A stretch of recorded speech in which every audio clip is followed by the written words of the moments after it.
Eduardo Domodomo, meu querido e minha querida Kohai! Sejam todos muito bem-vindos para mais um vídeo, onde hoje irei falar sobre uma obra que eu amo demais, é um dos meus animes favoritos, é um dos melhores shonens e eu já digo de todos os tempos. Vamos falar sobre Demon Slayer, Kimetsu no Yaiba e o Super Blaster mega sucesso, hit quebra recorde que foi Kimetsu no Yaiba Mugen Shahan, o arco do trem infinito. Para todo caso, eu vou englobar um pouco até o sucesso de Kimetsu, eu até vou englobar, mas como já tem vídeo no canal que eu já falei do filme de Kimetsu e já falei motivos do sucesso, mega super sucesso de Kimetsu, eu acho que não é necessário eu ficar colocando nesse vídeo porque se torna um assunto muito repetitivo. Então eu convido você a ver a playlist do canal, dar uma olhada nos vídeos de Kimetsu, principalmente o que eu trago assunto que eu já disse aqui do mega sucesso. Se você quiser saber minha opinião sobre o arco do trem infinito, um dos melhores e mais bem feitos arcos da narrativa de Kimetsu, dá uma olhada naqueles vídeos, porque não é muito o assunto desse vídeo, mas de certa maneira você vai entender o ponto que eu quero dizer e chegar, porque o Mugen Shahan é o fator que fez Kimetsu ficar um super quebra records hit. Só que o vídeo onde eu falo sobre o filme já está no canal, então a partir disso você já pega que esse vídeo vai ser um pouco diferente, eu recomendo que você veja o outro vídeo onde eu falo a opinião do filme, do arco. Pra todo caso, como eu disse, o filme ainda vai lançar, eu assistindo, tendo acesso ao Blu-ray, provavelmente a gente vai vir aqui conversar. Mas até lá, a gente vê pelo olhar do mangá, que já foi lançado, já foi feito, faz eras. Então, assim você já entende. Você quer saber o arco, sobre o que se trata? Tem vídeo.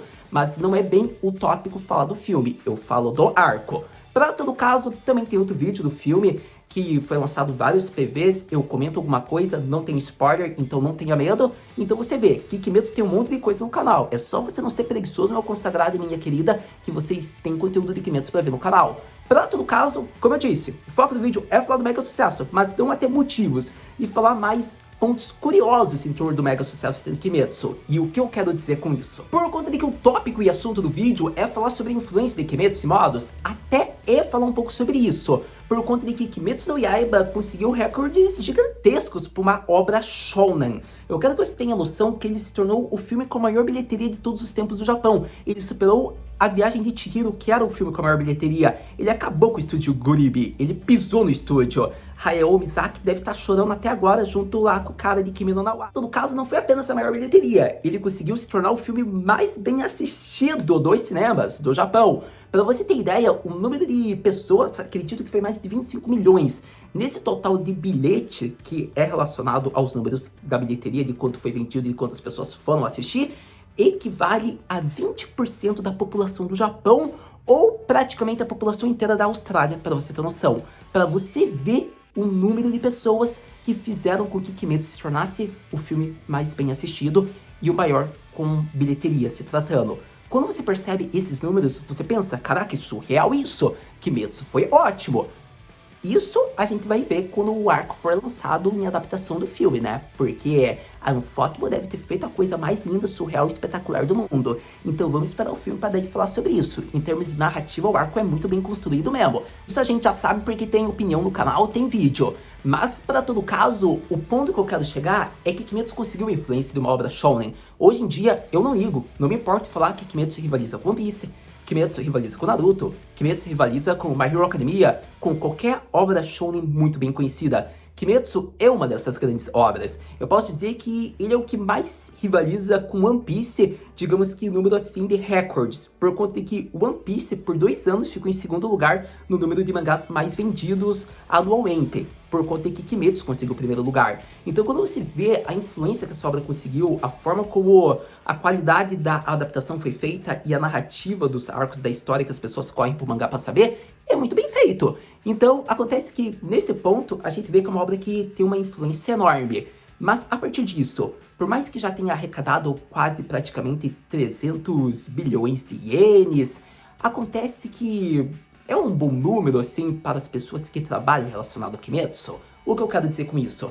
É um filme influente, é um filme quebra recorde, tem uma ótima quantia, mas a autora, ela recebe o respectivo, a forma com que ela proporcionou esse entretenimento, os animadores recebem, os dubladores, que são pilares até que fundamentais para que seja criado um ótimo entretenimento como é Kimetsu, e não só isso, tem diversas outras pessoas que cuidam de uma adaptação de história, seja para o mangá, seja para o anime, será que essas pessoas ganharam, digamos que, um valor respectivo a todo esse recorde que foi feito com o Kimetsu?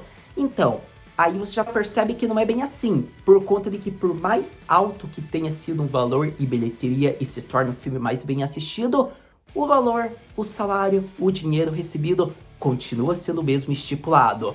E você vai entender a partir de agora o que eu quis dizer com isso. Começarei a apresentar alguns tópicos, mas você vai ver que é tudo uma linha de raciocínio que vai se interligar, por conta de que o filme de Kimetsu, a obra de Kimetsu, bombou, seja na adaptação, como no mangá e provavelmente em merchandisings, como figures, almofadas, roupas e qualquer outro tipo de produto atrelado a Demon Slayer. Porém, você vê que não é bem assim, porque tudo isso gera um bom lucro que todos vão conseguir receber igualmente e todos vão estar ricos se dando bem. Não é bem assim. Afinal, nem a própria autora aparentemente vai conseguir ter tipo uma super blaster mega vida devido a Kimetsu no Yaiba. Por conta de que, se ela fez um contrato estipulado bem antes, muitas vezes o lucro recebido do mega hit do filme, ela não receberá numa quantidade esperada, como foi o recorde de Kimetsu, que foi inesperado. E o que eu quero dizer com isso? Indo para um exemplo simples e qualquer para que você tenha compreensão do que eu quero dizer. Por exemplo, aqui em vídeo, se eu faço um patrocínio com uma marca em determinado momento e estipulo 6 meses a 1 ano, eu vou estar atrelando e recomendando uma marca X para vocês. Porém, por mais que aqui estronda história de views, digamos que uma semana depois, digamos que o canal fique hiper blaster gigante graças ao seu compartilhamento e recomendação para vir se inscrever no canal, a gente já vai ver que o contrato vai continuar sendo o mesmo. Eu vou continuar recomendando a obra X ou o produto X e vou receber o valor estipulado no início do contrato de quando eu recebia as views X antes de explodir. E a partir desse momento é o mesmo caso aparentemente, digamos que para Kimetsu no Yaiba. O que eu quero dizer com isso? Provavelmente, se a autora fez, digamos que um contrato assim relacionado a Shueisha, Aniplex, Ufotable, todas que detêm direito sobre a marca de Kimetsu no Yaiba, digamos que sob valores estipulados, ela não vai receber, digamos que metade da bilheteria de Demon Slayer, porque o filme foi um mega sucesso se ela estipulou antes do filme ser lançado, quando o Kimetsu nem era tão falado, um valor X. É esse o ponto alto que eu quero que você entenda. E com isso em questão, você já percebe um pouco do momento e da visão como é relacionada essa parte da indústria meio técnica. Que Kimetsu pode ter um recorde de bilheteria, provavelmente ele pode ter um recorde de Blu-ray. Porém, se não foi estipulado normalmente um bom contrato, possivelmente as pessoas X não receberão, digamos que uma boa quantia, por mais esgotado que seja o filme, provavelmente. É isso que eu quero que você tenha noção. Quando Kimetsu no Yaiba Mugen Renshahen, o arco do trem infinito, foi estipulado, era na época que ele estava sendo adaptado, estava sendo transmitido na primeira temporada, lá pelo ano de 2019. Então, quando foi feito que ele seria um filme, foi marcado já naquela época, e a gente nem tinha noção que seria um filme, mas a staff já estava trabalhando disso, eles já estavam planejando ser um filme, esse arco, lá para aquela época. A gente vê que Kimetsu não é o Kimetsu de hoje. Kimetsu era muito bem falado e já estava ficando muito influente, mas não estava super mega hiper blaster falado e mega blaster influente como hoje. Essa noção que eu quero que você tenha ideia. A gente tá em 2021 e Kimetsu tem o triplo, o quintuplo, 10 vezes mais a proporção do que ele tinha no primeiro ano de estreia, quando estava sendo transmitido na televisão japonesa, por exemplo. A partir desse momento, se a autora não estipulou, digamos, um valor X, e ela foi no valor de mercado do que ela deveria receber, até porque na época ela ainda era conhecida na reputação de autora novata, possivelmente ela não ia receber, digamos que, muitos fundos, muitas taxas, muitas comissões. Então você percebe que quando foi estipulado, e olha o momento atual. Em 2019, Kimetsu estava influente, mas ele só foi explodir atualmente. Não é à toa, ele se tornou a maior bilheteria, filme mais visto, mas olhe o tempo. E o contrato havia sido estipulado muito antes. Ou seja, se for seguir a regra do contrato, por exemplo, se ela vai receber valor X, é muito difícil ela receber o dobro e o triplo, por mais que o filme tenha arrecadado milhões. É essa a noção que eu quero que você tenha em mente. Então, a partir desse momento, você já percebe que por mais famoso e rico que o filme tenha sido, a autora não vai receber muito em volta da bilheteria do filme. Esse é o ponto alto. E a partir disso, se a autora não vai receber isso, imagine dubladores e animadores. Eles só vão receber o salário médio fixo que já havia sido estipulado para eles. A autora ainda tem sorte porque ela ganha comissões, digamos que, no valor final da bilheteria, ou muitas vezes quando o filme vai ser lançado para Blu-ray, e também se havia outras regras no contrato que ela fez com a Shueisha, por exemplo, que foi a editora de Kimetsu no Yaiba, e acordos que ela fez com as outras marcas que detêm direitos, como a Aniplex, como a Ufotable, que é o estúdio que animou. Então, a partir desse momento, se foi feito um contrato e ainda tem, digamos que, alguma coisa prescrita, ela vai ter um valor X a mais que ela pode receber. Mas você já percebe que dependendo do tempo que ela fez o contrato, não é como se ela fosse ganhar a vida inteira graças a esse filme. Ela vai ter que continuar lucrando com o Kimetsu por um bom tempo. Afinal, não é apenas um filme que vai fazer com que ela tenha a vida inteira dela de descanso. Esse é o ponto alto que eu quero que você tenha em mente. Muitos de vocês podem estar pensando, Haru, mas então você está falando de um filme que praticamente arrecadou mais de 200 milhões de ienes, ela só vai receber na margem de 4 a 2 milhões se foi isso o contrato básico de taxa inicial que ela recebe pela bilheteria do filme? Praticamente é nessa vibe se for se basear, digamos que, no que a gente consegue ter informação graças a entrevistas que nos é informado sobre pessoas influentes na indústria. Então seria isso. Porém, há muito mais em torno disso que a gente ainda desconhece. Taxa inicial não é a taxa total. Tem outros contratos que é atrelado à marca de Kimetsu no Yaiba. A gente está se tratando aqui do valor da bilheteria. Esse é o ponto alto que eu quero dizer para vocês. Pode ser que no Blu-ray ela receba mais. Pode ser que, digamos que na terceira temporada de Kimetsu no Yaiba, na segunda temporada, merchandising do filme. Então você já vê que isso tudo vai gerar um lucro e ela vai receber. Então, o ponto alto é que a bilheteria não vai bancar a vida dela. Mas digamos que Kimetsu no Yaiba vai bancar a vida dela. É esse o ponto alto que eu quero que você tenha noção do vídeo. Mas, para todo caso, é interessante porque não é como se isso tudo fosse problemático. Como eu disse, você vê por essa visão mais ampliada que tem pontos bons e ruins. E também são questões contratuais. Ninguém ia saber que o anime ia ser quebra-hit, que ia se tornar a maior bilheteria. Às vezes é difícil de estipular isso. O próprio dublador que dá voz ao Urokodaki-san falou, se a gente soubesse o que iria ser, provavelmente dando a entender, eu teria feito meu contrato ser um pouquinho mais caro. Porque dubladores recebem o mesmo valor como qualquer outro trabalho. Só que isso vai variando de acordo com seus status. Por exemplo, um dublador inexperiente não vai receber o mesmo que o Matsuoka-san recebe. O Matsuoka-san é o dublador do Kirito de Sword Art Online e do nosso querido Inosuke de Demon Slayer Kimetsu no Yaiba. Ele é um dublador já muito experiente, conhecido, ele recebe um valor provavelmente muito mais, dado ao seu patamar, ao seu escalo, seu status. Já um dublador inexperiente não vai receber tanto assim, você já percebe por aí. Pode ser que dubladores que fizeram papéis que explodiram vão receber mais, alguns nem tanto. Às vezes tem questões contratuais que muitas vezes pode ser que você fique atrelado até o final da obra e tenha que receber o mesmo valor. Às vezes vai de projeto para projeto da obra. Então é muita coisa que é um mundo vasto da indústria e que a gente tem que ir sendo informado graças a entrevistas que vão sendo disponibilizadas. Então, a partir desse momento, eu tô dizendo mais um pouco da minha intuição como entrevista e artigos que eu li.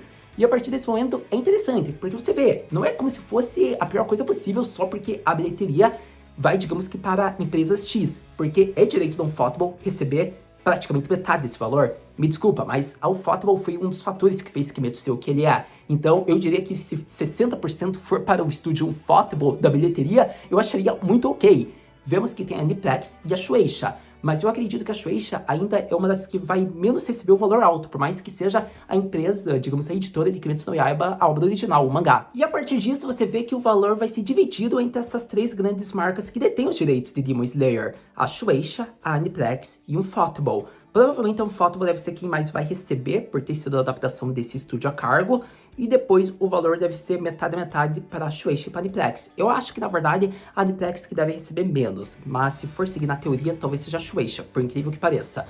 Mas, para todo caso, chega a ser interessante porque você vê que eles pegam esse valor. Depois vai para respectivas pessoas como a criadora original. Então é interessante isso porque daí, se você já tiver o contrato estipulado, ela vai receber o valor X, por exemplo, da bilheteria. Daí outras taxas, isso é desinformado, é desconhecido, a gente não sabe, mas provavelmente ela deve receber algumas comissões daí, digamos que do filme ainda, ou outras partes relacionadas a Kimetsu. Porque o ponto é falar sobre o filme e a bilheteria nesse vídeo. Mas, para todo caso, é interessante, porque você já percebe que a autora, ainda por seu direito, ela consegue receber um pouco mais, mas dependendo do cenário, como ela era, digamos que uma escritora nova e o contrato como foi estipulado, o básico às vezes é receber uma taxa normal que qualquer adaptação teria. Muitas vezes pode ser mudado, possivelmente com uma conversa com a editora, a publicação, daí deve ser de acordo, mas isso é desconhecido.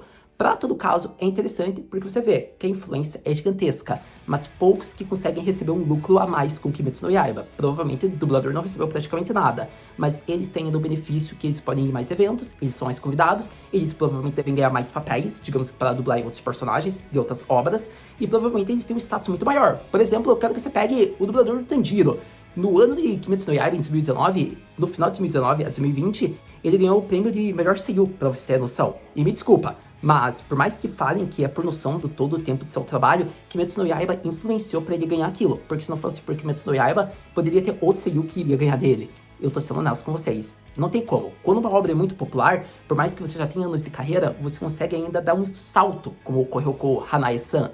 Então, isso sem dúvidas é um fato gigantesco. Gurenge, a opening tema de Kimetsu no Yaiba, quebrou recordes e quebra até hoje praticamente. Inclusive, é uma parte interessante, porque a partir de agora a gente vai falar do tema musical recente, Homura, que foi quebra recordes. Afinal, por mais pessimista que tenha parecido o valor de Kimetsu no Yaiba e o lucro estimado que algumas pessoas podem receber e algumas não podem receber, eu quero que você tenha noção que a influência, de certo modo, vem até. Por exemplo, o estúdio Ufotable consegue se tornar um estúdio muito mais renomado, dubladores também, e quem compõe tema musical muito mais, por conta de que esse já é um tópico bem diferente, porque provavelmente a pessoa não vai ter que dividir com a Aniplex, com Shueisha, com Ufotable, já é um valor que muitas vezes pode vir praticamente direto para ela.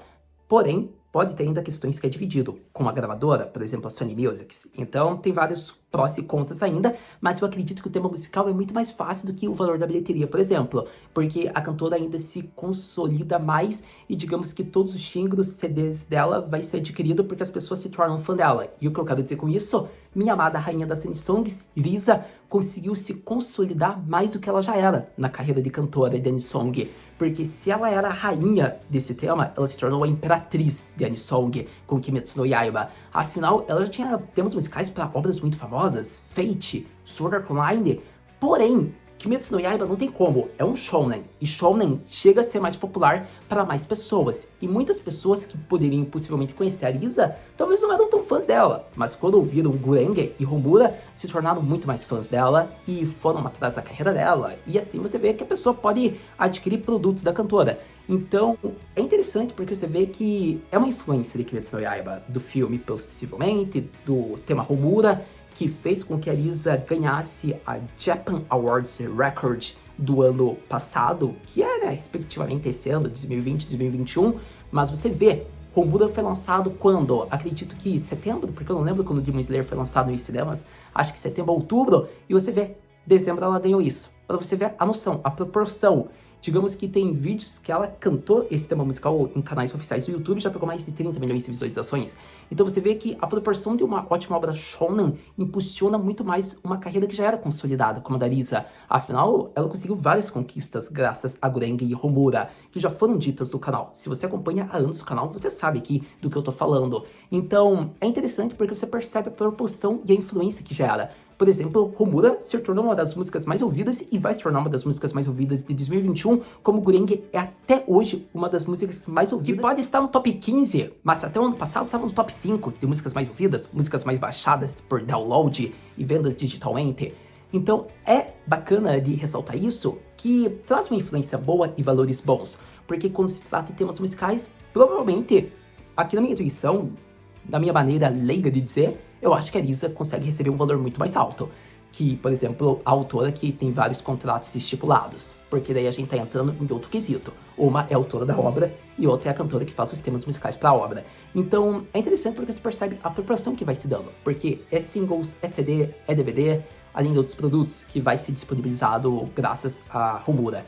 Então, eu acho que é muito bacana a proporção que vai dando de valores. Você percebe o quanto uma pessoa pode explodir com a influência que ela ganha, como muitas vezes certos contratos estipulados podem fazer com que você não ganhe o dobro do que você deveria ganhar e às vezes você depende da comissão final relacionado à obra como um todo. Então é interessante, eu gostei desse tópico, eu queria trazer com vocês um pouco dessas informações em torno de Kimetsu no Yaiba, Demon Slayer, Mugen Shahen e sua influência. Sem dúvidas, Demon Slayer, Kimetsu no Yaiba, Mugen Shahen é uma obra muito influente e de todos os tempos é um dos melhores arcos shounens que devem ser lidos e assistidos, que possui uma influência em termos de narrativa, de amor cativante para o entretenimento, como influente em termos técnicos, como a gente vê ganhos. É interessante abordar isso por conta de que eu gosto desse tipo de informação, eu acho bacana de tratar com uma curiosidade, tópico, assunto pra gente conversar. Você percebe, os valores de uma bilheteria muitas vezes não são tão altos para quem trabalhou com isso a fundo, como animadores, dubladores, provavelmente, como eu posso dizer, a criadora original. Talvez de todos, ao meu ver, a pessoa que mais se deu bem foi a Risa, porque ela compôs o tema, que fez com que muitas pessoas conhecessem seu trabalho, muitas pessoas voltassem a escutar seu trabalho e adquirissem seus produtos, que daí não é só atrelado a Demon Slayer, mas é ligado, fundamento, influenciado por Homura, por exemplo. Então você percebe que eu acho que de todos, quem se deu mais bem foi a Risa, mas isso aqui é muita intuição, opinião pessoal, tá? Para todo caso, a autora pode estar ganhando rios com Kimetsu no Yaiba, Mugen Shahen, porque teve um contrato estipulado X que é desconhecido, algo bem diferentão dos contratos normais, que fala que ela poderia receber ganhos a mais caso o filme Nananã se tornasse algo muito gigantesco, o que é algo bem difícil de acontecer, ainda mais pelo cenário quando foi apresentado o filme, quero deixar bem estipulado isso. Mas, para todo caso, espero que vocês tenham gostado do vídeo, é um ponto alto que eu queria trazer faz tempo para vocês, falar um pouco sobre essa proporção de Kimetsu no Yaiba, que é atrelado também à sua influência, é um tipo de assunto que eu gosto de conversar, e espero que vocês tenham gostado, por conta de que Demon Slayer é uma das minhas obras favoritas, eu amo essa obra, você percebe aqui no outfit, ó, você percebe pelas figures, você percebe por qualquer produto que eu tenho de Kimetsu, seja um mangá, como qualquer single que eu promovo na minha rede social falando pra vocês ouvirem. Então é uma das minhas obras favoritas e não tem como, é uma obra que deve ser lida, deve ser assistida porque é muito satisfatória, é muito prazerosa, é muito gostosa. Então eu acredito que era isso o assunto do vídeo de hoje. Muito obrigado pra você que viu esse vídeo até agora e a gente se vê no próximo vídeo de Demon Slayer Kimetsu no Yaiba Mata na